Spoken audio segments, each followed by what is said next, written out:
कांग्रेस ने बुधवार को कर्नाटक विधानसभा चुनाव के लिए स्टार प्रचारकों की सूची जारी की है। इस लिस्ट में 40 नेताओं के नाम शामिल हैं। स्टार प्रचारकों में मल्लिकार्जुन खड़गे, सोनिया गांधी, राहुल गांधी और प्रियंका गांधी समेत अन्य वरिष्ठ नेताओं के नाम भी शामिल हैं। हालांकि इस लिस्ट में राजस्थान के पूर्व डिप्टी सीएम सचिन पायलट का नाम नहीं है, जबकि अशोक गहलोत कर्नाटक में प्रचार करेंगे। काफी समय से पार्टी के कार्यक्रमों से दूर चल रहे राज बब्बर और दिव्या संपन्ना को स्टार प्रचारकों में शामिल किया गया है।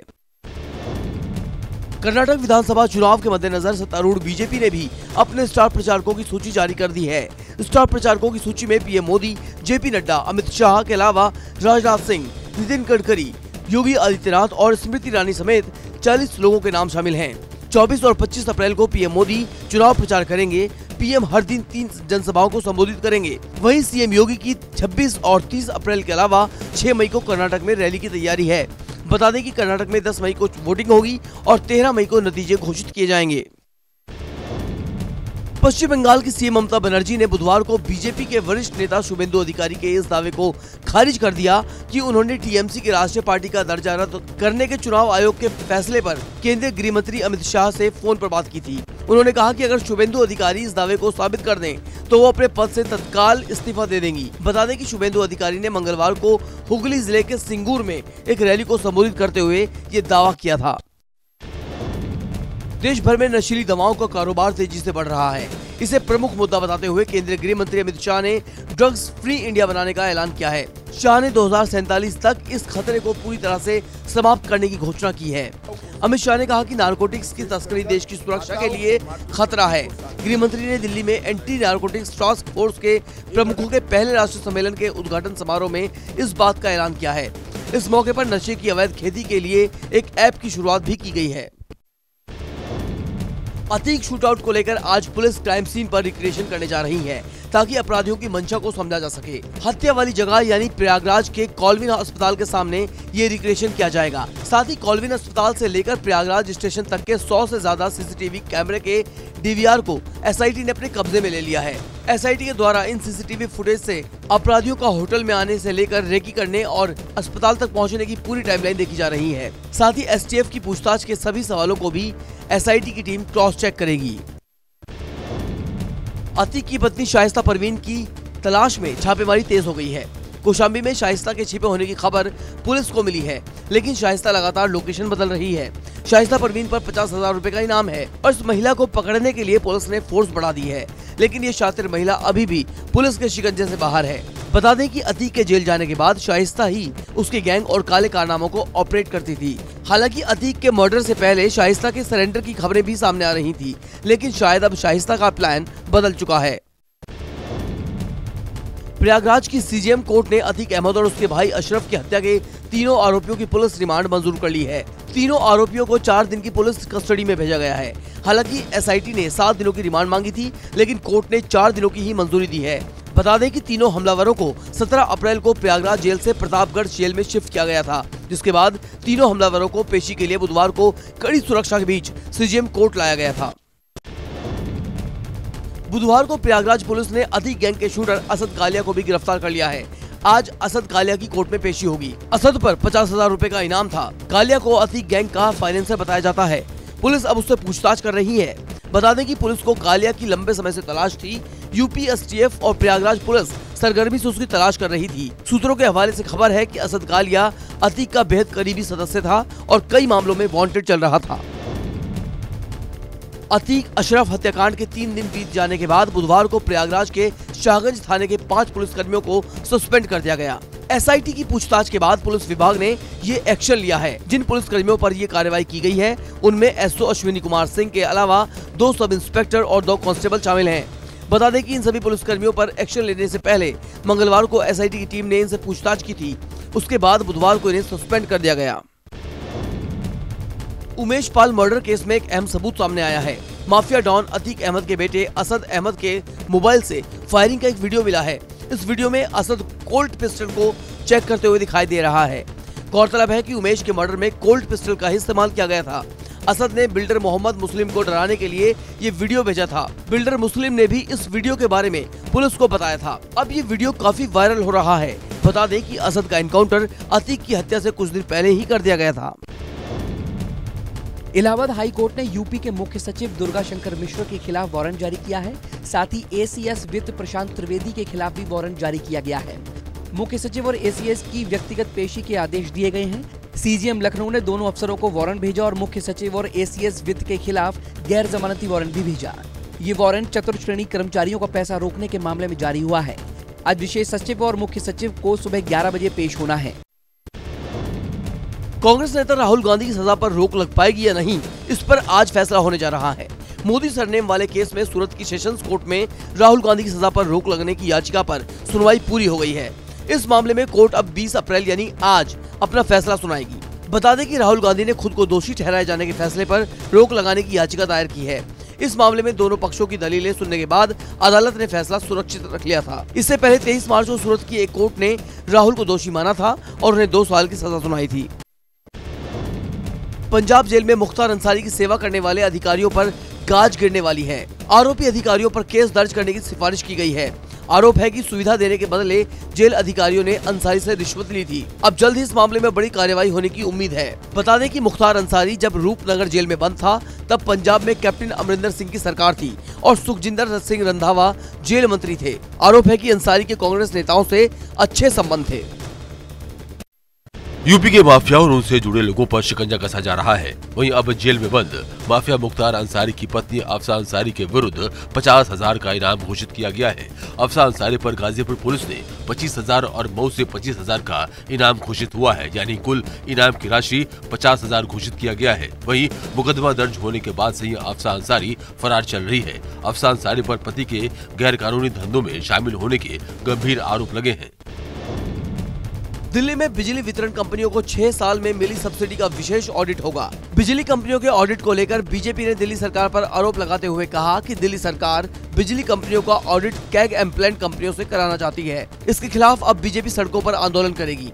बता दें कि वितरण कंपनियों को जारी की गई बिजली सब्सिडी को लेकर विशेष लेखा परीक्षण में 2016-17 से 2021-22 तक की अवधि को लिया जाएगा। लेखा परीक्षण ये सुनिश्चित करेगा कि सब्सिडी पारदर्शी और कुशल तरीके से हुई या नहीं। जहां एक तरफ दिल्ली एनसीआर गर्म हवाओं के थपेड़े झेल रहा है, वहीं दूसरी तरफ हिमाचल प्रदेश और उत्तराखंड में भारी बर्फबारी हुई है।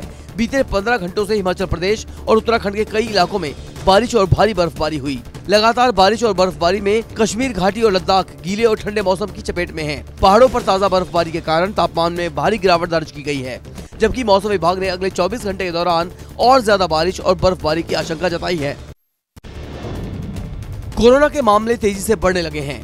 देश भर में पिछले 24 घंटे में कोरोना के 10,542 नए मामले सामने आए हैं, जबकि इससे पहले मंगलवार को 7,633 मामले मिले थे। यानी पिछले 24 घंटे में कोरोना के मामलों में 38% की बढ़ोतरी दर्ज की गई है। वहीं अगर मौतों की बात करें तो कोरोना से देश भर में पिछले 24 घंटे में 38 लोगों की जान गई। केरल, दिल्ली, महाराष्ट्र देश के सबसे ज्यादा संक्रमण वाले राज्य हैं। केरल में पिछले 24 घंटे में कोरोना के 2,041 मामले सामने आए, तो दिल्ली में 1,537 और महाराष्ट्र में 949 नए केस मिले हैं। आज वैशाख अमावस्या है और आज ही साल 2023 का पहला सूर्य ग्रहण है। ये सूर्य ग्रहण सुबह 8:07 से शुरू होगा और सुबह 11:27 पर समाप्त हो जाएगा।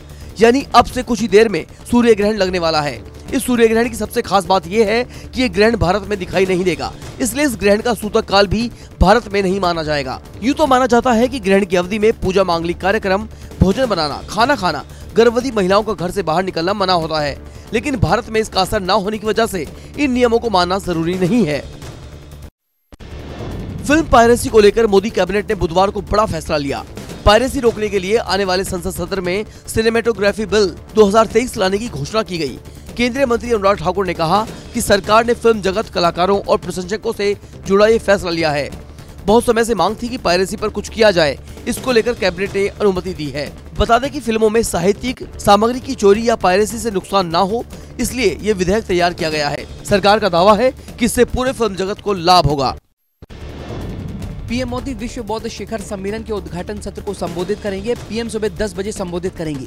अंतर्राष्ट्रीय बौद्ध परिसंघ के सहयोग से संस्कृति मंत्रालय द्वारा 20-21 अप्रैल को 2 दिवसीय शिखर सम्मेलन का आयोजन किया जा रहा है। विश्व बौद्ध शिखर सम्मेलन का विषय समकालीन चुनौतियों का जवाब, प्रथाओं के लिए दर्शन। शिखर सम्मेलन बौद्ध और सार्वभौमिक चिंताओं के संबंध में वैश्विक बौद्ध धम्म नेत्र में विद्वानों को एक साथ लाने का प्रयास है। शिखर सम्मेलन में दुनिया भर के प्रतिष्ठित विद्वान शामिल होंगे।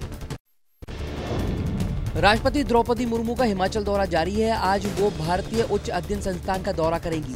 आज राष्ट्रपति आवास रिट्रीट शिमला में एट होम होगा। शुक्रवार को शिमला से नई दिल्ली के लिए रवाना होंगी। राष्ट्रपति द्रौपदी मुर्मू 21 अप्रैल तक शिमला में रहेंगी। उनके आगमन के चलते हिमाचल में सुरक्षा व्यवस्था चाक चौबंद कर दी गई है।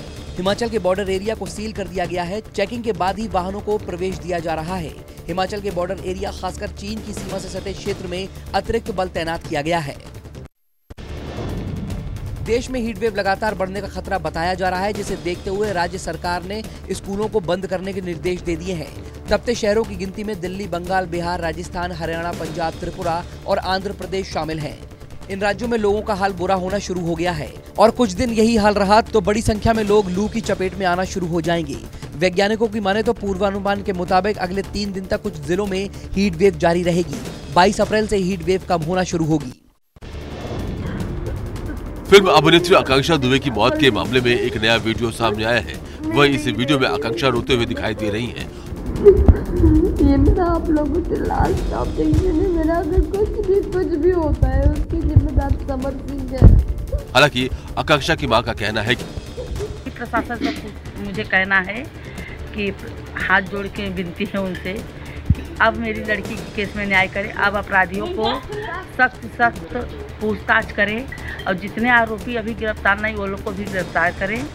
फिलहाल ये वीडियो सामने आने के बाद वाराणसी पुलिस इन नए तथ्यों को भी जांच में शामिल करेगी। गुजरात के राजपीपला के पास सूरत से नर्मदा की परिक्रमा करने आए कुछ श्रद्धालुओं के साथ हादसा हो गया। वहीं नर्मदा परिक्रमा के लिए नाव पर सवार होकर एक परिवार नदी पार करने की जल्दबाजी में था, तभी अचानक नाव पलट गई, जिसके बाद नाव में सवार लोग नदी में डूबने लगे। वहीं मौके पर मौजूद एसडीआरएफ के जवानों ने नदी में गिरे सभी 6 लोगों को बचा लिया। हालांकि गनीमत रही कि मौके पर एसडीआरएफ की टीम की वजह से बड़ा हादसा होते होते टल गया। मुंबई के बीकेसी पुलिस स्टेशन में विवेक रमन नामक व्यक्ति ने योयो हनी सिंह के खिलाफ किडनैपिंग, बंदी बनाकर रखना और मारपीट करने की शिकायत दर्ज करवाई है। आपको बता दें, विवेक रमन नामक शख्स ने योयो हनी सिंह का फेस्टिविना नामक कार्यक्रम मुंबई के बीकेसी में रखा था। वहीं पैसे की लेन देन में हुई गड़बड़ी के चलते विवेक ने कार्यक्रम रद्द कर दिया। वहीं विवेक रमन ने आरोप लगाया है कि इसी बात से नाराज होकर हनी सिंह और उनके साथियों ने विवेक को किडनैप किया और उसके साथ मारपीट की। फिलहाल पुलिस इस मामले की जांच में जुटी है। गुजरात जम्मू कश्मीर के सांबा जिले के घगवाल के प्राइमरी स्कूल की एक नन्ही बच्ची का वीडियो इन दिनों खूब वायरल हो रहा है, जिसमें नन्ही बच्ची अपनी बॉडी के साथ रिंग को घुमा रही है, जिसमें दिखाई दे रहा है कि कैसी ये बच्ची अपनी बॉडी के साथ रिंग को घुमा रही है। वहीं पास खड़े लोग बच्ची का हौसला बढ़ा रहे हैं। वीडियो आने के बाद सोशल मीडिया पर ये वीडियो खूब वायरल हो रहा है। मुंबई में पिछले महीने मीरा रोड में बाबा बागेश्वर धाम की सभा के दौरान कई लोगों के साथ हुई चोरी के मामले की जांच कर रही पुलिस ने चौंकाने वाला खुलासा किया है। वहीं पुलिस की जांच में सामने आया है कि बाबा बागेश्वर की सभाओं पर बावरिया गैंग की नजर थी और इसी गैंग ने मुंबई के कार्यक्रम के दौरान चोरी को अंजाम दिया था। हालांकि इस मामले में पुलिस ने 8 आरोपियों को गिरफ्तार किया है। बाबा बागेश्वर धाम के आचार्य धीरेन्द्र शास्त्री की सभाओं में जुटने वाले भक्तों का ध्यान जहां अर्जी लगाने पर रहता था, तो वहीं दूसरी तरफ लाखों भक्तों की आड़ में एक ऐसा गिरोह भी छिपकर बैठा होता था जिसकी नजर भक्तों के कीमती सामान, गहने और बोटों पर रहती थी। आईपीएल के सीजन में राजस्थान रॉयल्स की जीत का सिलसिला रुक गया है। लखनऊ सुपर जायंट्स ने राजस्थान को उसके घरेलू मैदान पर 10 रन से हरा दिया। सलामी बल्लेबाज काइल मेयर्स के अर्धशतक के बावजूद लखनऊ सुपर जायंट्स की टीम 7 विकेट पर 154 रन ही बना सकी।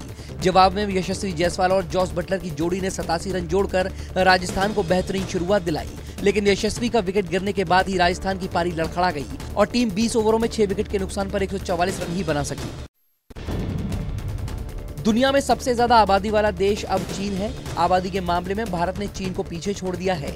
जी हां, चौंकिए मत। इस साल की शुरुआत में ही ग्लोबल एक्सपर्ट्स ने अनुमान लगाया था कि 2023 में सबसे ज्यादा आबादी भारत में होगी और अब इस पर संयुक्त राष्ट्र जनसंख्या कोष के नवीनतम आंकड़ों की मोहर लग गई है। संयुक्त राष्ट्र के आंकड़ों से पता चलता है कि भारत अब दुनिया का सबसे अधिक आबादी वाला देश है।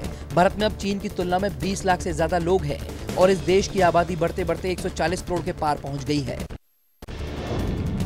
आज एक बार फिर से दुनिया के सबसे बड़े रॉकेट को उड़ाने की कोशिश की जाएगी। ये रॉकेट एलन मस्क की कंपनी ने बनाया है, जिसमें 245 अरब रुपए खर्च हुए हैं। स्पेस एक्स के स्टारशिप व्हीकल लॉन्च टेस्ट को आखिरी वक्त में टाल दिया गया था। बताया जा रहा है कि स्टारशिप रॉकेट के फर्स्ट स्टेज, जिसे सुपर हैवी बूस्टर कहते हैं, उसमें प्रेशराइजेशन सिस्टम के साथ कुछ समस्या आ गई थी। लॉन्च से ठीक पहले आई समस्या की वजह से आखिरी मिनटों में उड़ान को टालना पड़ा। आज एक बार फिर से स्पेस एक्स को उड़ाने की कोशिश की जाएगी।